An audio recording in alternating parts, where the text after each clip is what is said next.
Hello, and welcome back to Through the Trapdoor. I'm Emily. And I'm Katie. And we're going to read you a special Halloween edition of some fan fiction. We're so excited. So, while I was looking for some Halloween fan fiction, it didn't occur to me until I was like, and a couple hours in and super frustrated because I was finding no Halloween-themed fan fiction, that why would they write Halloween-themed fan fiction when all those horrible things happened to Harry on Halloween? I know, his parents died, and then it's the night that Sirius broke into the castle and tore up the fat lady when we all thought he was still a mass murderer. Yeah. So There's a lot of Halloween trauma there. Lots of Halloween trauma. Yeah, so I instead opted to find a spooky story. I did find something kind of Halloween-esque themed. It's about a Halloween ball. Ooh. So this is going to be fun. I also only read half of it, so... It's fine. We're good. We're good. It's going to be fine. We're fine. Mine's only not even 1,000 words long. Oh, the one that I just found is 1,000 words. The one that I, have and maybe will still read anyways is, 800. Okay. Oh, yeah. We could probably do both. We'll see where we're at. All right. So I'm going to start. And mine is called A Walk in the Forest First Year. Ooh, all right.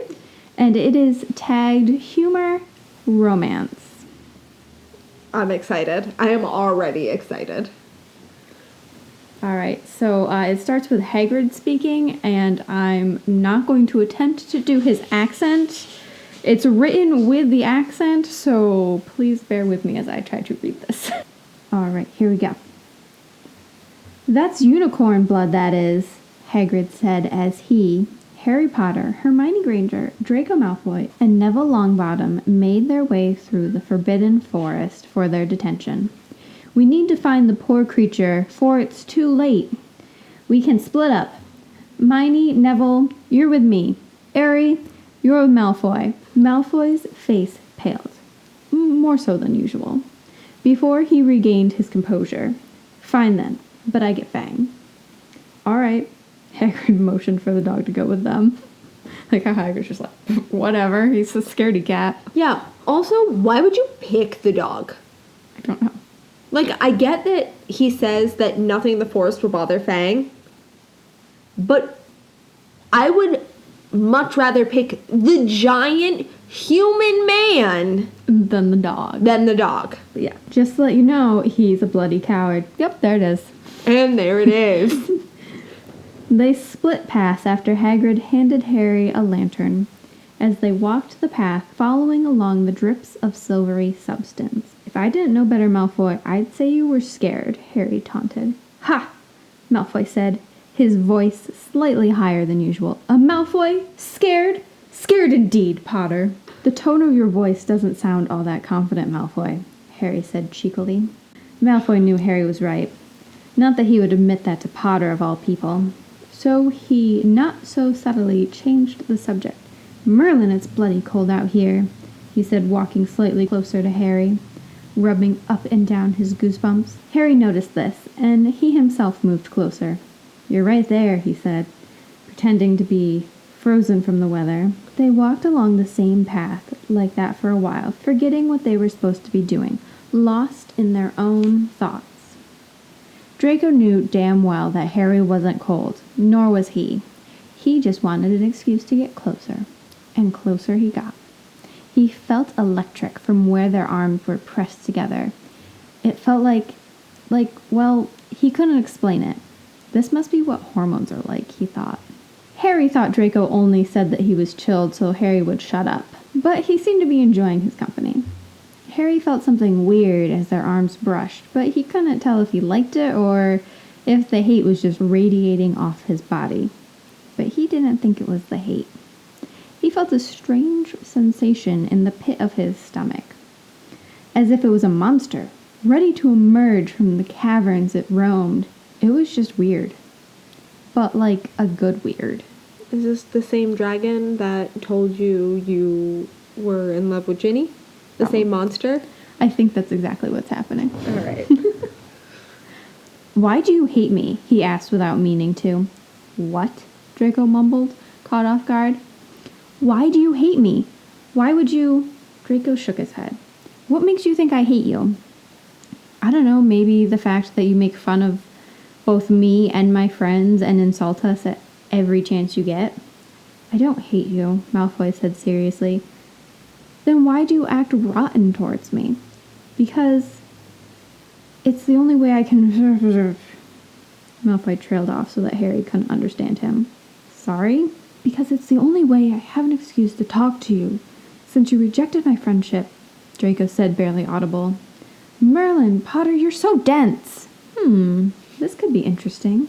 Malfoy wanted him around. That's your own fault. You could have been my best friend right now if you hadn't insulted the first friend I had made. In Madame Malkin's, I didn't think you were bad. I just didn't know what you were talking about. They were silent. Draco stopped walking.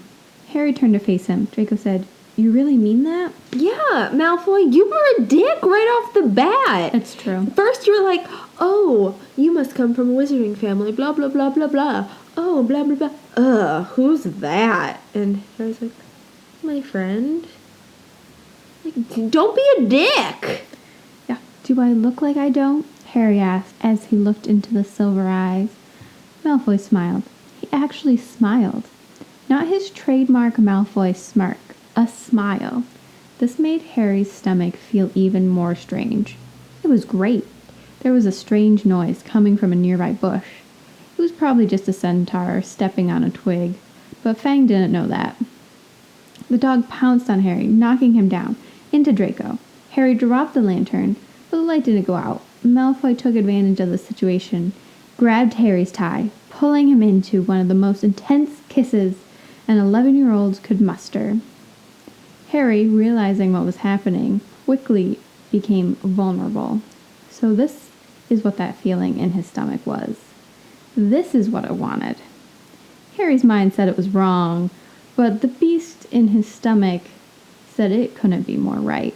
Malfoy pulled away, smirking triumphantly at Harry's response. Do you want to stay laying on top of me in the middle of the forest, or do you care to get off of me? He said jokingly. Harry hummed. Do I have a choice? Draco was thankful that it was too dark for Harry to see his blush. No matter how much I love you on top of me, I'd prefer not to be in the middle of a spooky forest in the middle of the night, Draco said, smirking wider. Harry? Hagrid said, coming closer to the most unlikely scene on a forest floor. Harry scrambled to get off Malfoy, helping him up as he did. Oh my God, Hermione said. Why did I not see this coming? Well, Granger, even Harry didn't know anything about it, so I doubt you would, Malfoy said, scooching even closer to Harry. Well, we found the unicorn. There was a strange cloaked figure drinking its blood. They left. Hagrid looked them over. Of course, you probably had other things you were thinking about. Harry looked over at Draco, smiling. Yeah, you said it, not me. Neville looked at them. He would forever be scarred. Oh, Neville. That was great. That was delightful. I know that it wasn't really spooky, but when I searched spooky, for some reason that came up. And I was It does have the word spooky in the story one time. Yeah. I was okay with it, though. I liked it. It was so cute. It was very adorable. All right. It's called Birds of a Feather. Ooh. Hogwarts was having a stupid Halloween ball. It had been McGonagall's idea to liven the spirits. It would never be McGonagall's idea to do a ball of any kind, ever. I know. As soon as I read that, I went, yep, this is going to be good. Sorry, continue. It had been McGonagall's idea to liven the spirits of the students as the castle had seemed so gloomy that school year. It's always gloomy every school year. Yeah. Oh, and now I know why. The Carrows had vehemently opposed it. Mostly because of the fact it had been McGonagall's idea. Oh. And now I believe that it was McGonagall's idea Yep. because she hated the Carrows so much. Yep, all makes sense now. But also in part because they never wanted the students to enjoy themselves. Seems fair, seeing as they practice unforgivable curses on students. Yeah, seems like a thing they don't want. Yeah. Snape had said he really didn't care one way or the other, so McGonagall. Yeah, that's also very canon. Yep, he's that year that he was headmaster, he was just the like, fuck alone. you know, I've got other things to deal with. The Voldemort is breathing down my neck. Pretty sure he's gonna kill me, but I'm also his most trusted advisor, even though I am working for the other side. I'm under a lot of stress, so just do what you gotta do. McGonagall, do whatever. Please leave me out of this. So McGonagall and her precious little Gryffindors had proceeded to plan the bleeding costume ball. Love it. I love that it's a costume ball. Well, of course. I mean, it must. Draco had declared the entire concept stupid. Sounds accurate. Canon. There were more important things going on in the world, such as a war and the Dark Lord's rise and commanding the proper level of respect from the lower ranking members of the Slytherin house. Very canon. I accept that. Until Archimedes Caro notified Draco that instead of going to the ball, he was going to supervise detention.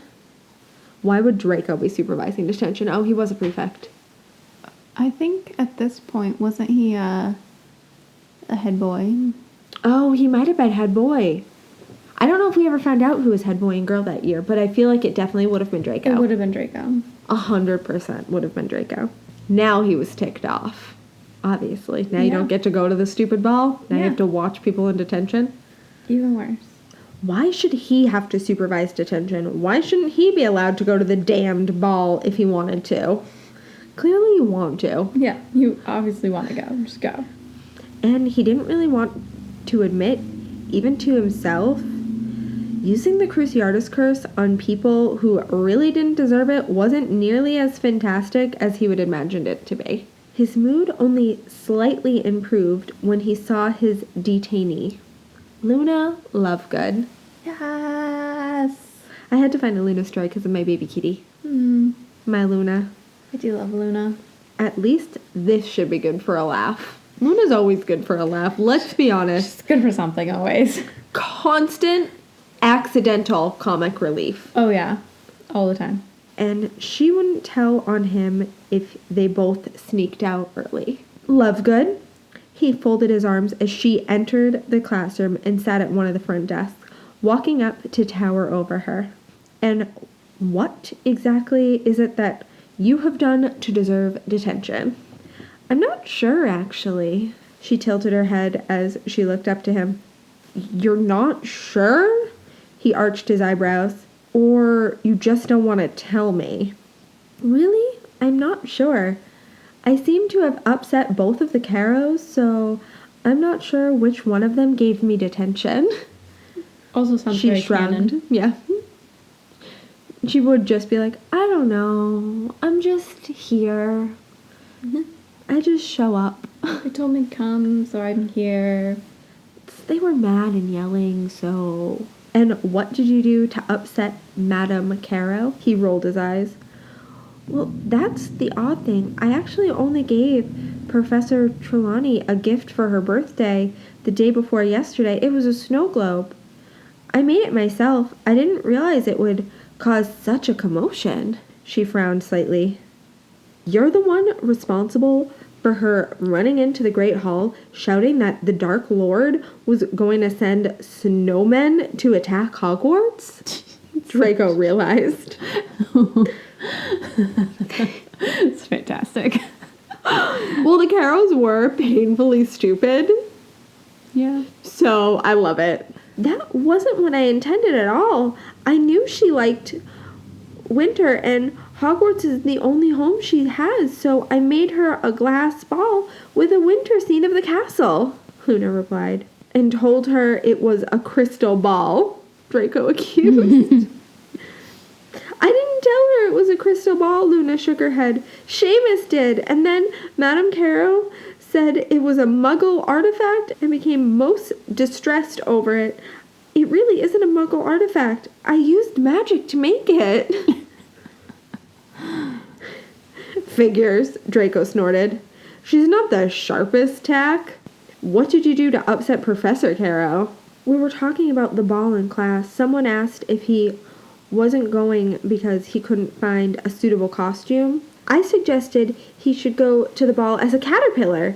He thought I was comparing him to a worm or perhaps intending a slur of his masculinity, suggesting that he was akin to a creature that turns into a butterfly.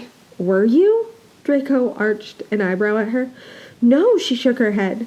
But I was insulting him. Caterpillars are not very bright. Some smell very bad. Some smell very bad. Oh, Luna. Caterpillars of the Polyphemus moth can eat 86,000 times their body weight. And leaf-rolling caterpillars can propel fecal matter from their bums as a form of attack. I mean, that's pretty fascinating. Yeah. It's actually marvelously fascinating. So you said he was a worm that spews shit. Draco laughed. Pretty much, Luna smiled. Yeah. I'm sorry you have to miss the ball to oversee my detention, Draco. What were you going to be for the ball? He asked. A flamingo. Oh, of course she was. Brightly colorful bird. Yep. It's very Luna. Only other thing I could see her going as would be like a toucan. She reached into her bag and practically withdrew something covered in pink feathers. He laughed. That's appropriate. You're going as a creature that can be spotted a mile away. Flamingos don't have to depend on camouflage for defense. She looked at him sympathetically. They live in large groups and they protect each other. It's a shame you can't depend on your friends to protect you. Savage. Savage. Ooh, like, Draco, do you need some ice? Because you just got burned. He didn't answer that because, well, he just wasn't going to get into Death Eater internal politics with her. If you were going as a bird, why didn't you choose an eagle if you're a Ravenclaw? Thank you for knowing the proper house animal. I think Rowena Ravenclaw was making a jab at the male house founders when she chose an eagle as her symbol. Female eagles are always larger and more dominant than male eagles. They frequently eat snakes and have been known to kill young lions. She gave him a wry smile. I can't say I blame her because there are a few young lions I could do without myself. Draco snorted. So, what were you going to be for the ball? She asked. I hadn't planned on going, he admitted. Oh, because you didn't have a date? She tilted her head again. No, he answered, a little more forcefully than necessary. I thought the whole thing was kind of stupid, he forced himself to claim somewhat. But now I think I might go if I could find a costume. It's not like there's anything else going around here tonight. I do believe a swan would be a good choice for you, Luna nodded. I could help you transfigure your robes into one. I'm very talented with transfiguration. A swan, he said, raising his neck, pretending to peer majestically. Are you passing commentary on my masculinity, Lovegood? A bloody swan? They're about as effeminate as possible. And I'm perfectly capable with transfiguration myself, mind you. I don't need your help. No, a brief frown passed over her face. Swans are very protective of their families. Swans have been known to kill humans who wandered too close to their nests. I believe you would do anything to protect the ones you care about. I see that in your aura. They're mostly very pale and not very effeminate. Male swans are the only birds that have a penis. A shocked laugh bubbled out of his mouth. It's a great way to describe that. So you've been thinking about my penis, Lovegood? Maybe she has. I've heard quite a few students have seen it. She shrugged. Perhaps you're so fond of showing it to females to prevent questioning of your sexuality. Swans are also one of the few creatures that form same-sex pairings in nature. If you ever experienced my penis, you wouldn't question my sexuality. Draco smirked. She ignored him. Yep, accurate. Doesn't that mean we can leave detention early if you have a costume? I thought we might, he shrugged. I mean, if we're going to be in costume, the Caros won't know it's us, right? Well then, if you'll turn your back while I put my costume on, I'll help you with your robes and then we can be off, she offered. I'm sure you'd like to get my robes off, he muttered as he obligatorily turned around. There was a rustle of fabric that set his mind to a wandering place he quickly yanked it out of. You can turn around now, she said softly. She looked like a cute little pink cartoon bird, but he wasn't in the mood to offer compliments at the moment. You look like a pink chicken, he taunted. Chickens aren't closely related to flamingos. Flamingos are water birds, while chickens would drown. Flamingos can only swallow if their heads are upside down, while chickens can't swallow if their heads are upside down. She tilted her head again, and then retrieved her wand from behind her ear. She flicked it at him, changing his Slytherin robes white and covering them with feathers. I actually used feathers from different types of birds for the costume, and then charmed them all pink. Flamingo feathers lose their color once they're no longer attached to the bird. Flamingos eat a lot of shrimp and algae, which is why their feathers are pink. Actually, they can be red or orange depending on the exact diet of the specific bird. Their name comes from the Spanish word flamenco, which means flame, in reference to their color. She flicked her wand again at his potions textbook on the teacher's desk, turning it into a white feathered mask with a shimmering ebony and coral-colored beak, which she handed to him. The flamenco is also a kind of dance, which is rather erotic. Meet me back here after the ball, and I'll teach you. By the time you leave, you won't be doubting my sexuality, he smirked. She smiled as if she saw straight through his attempt to bait her.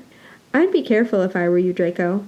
Young male swans are rather promiscuous, but once they mature, they mate for life. She leaned up on her tiptoes to place a gentle kiss on the corner of his mouth. Of course, so do flamingos. She turned and glided towards the door. See you after the ball, she called.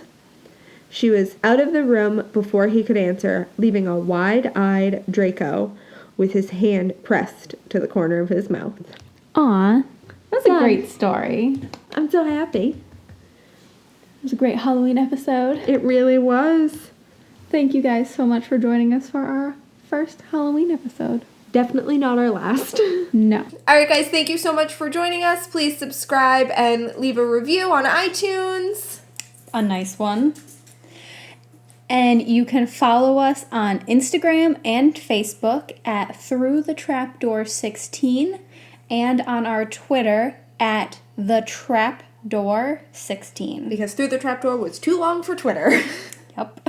And you can email us at throughthetrapdoor16@gmail.com with any story suggestions, or if there's anything you think that we need to see, whether it's a meme or another fan fiction, or if you have anything to say to us. Bye. Bye.